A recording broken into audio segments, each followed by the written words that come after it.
Usulan agar Bali disetujui menjadi daerah otonomi khusus seperti Aceh dan Papua yang dikawal kalangan legislatif dan beberapa LSM belum terakomodir hingga saat ini. Dengan segala potensi yang dimiliki Bali, harapan untuk melanjutkan perjuangan itu tampaknya masih terbuka. Kalangan akademisi Majelis Desa Pakraman Bali, Majelis Madya Desa Pakraman Bali, LSM, OKP Ormas, dan mahasiswa mengikuti sebuah dialog terkait perjuangan Bali menjadi daerah otonomi khusus.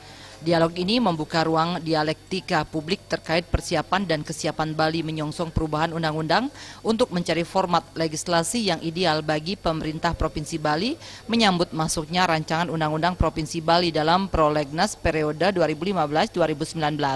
Dalam diskusi itu, salah satu anggota Komite Dewan Perwakilan Daerah Republik Indonesia, Gede Pasekswardike, berharap diskusi ini dapat merumuskan aspirasi masyarakat untuk dijadikan dasar pertimbangan dalam penyusunan RUU tentang Provinsi Bali agar menjadi Undang-Undang Provinsi Bali yang aspiratif. Ini kan bagian pada komunikasi politik.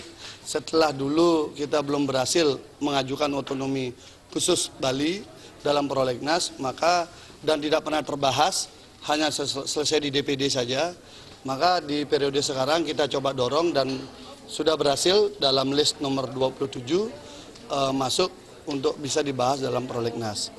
Seorang narasumber yang juga guru besar Universitas Udayana, Profesor Wayan P. Windio, mengatakan keinginan untuk meloloskan rancangan undang-undang menjadi Undang-Undang Provinsi Bali ini hendaknya bisa diakomodasi dengan baik.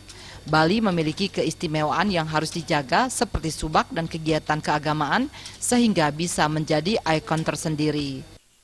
Paling penting perlu diperhatikan bahwa Bali ini dipersatukan oleh agama, oleh adat istiadat, oleh bahasa, oleh sastra,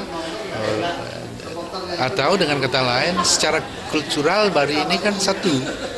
Lebih-lebih lagi kalau kita bicara desa adat dan terutama subak.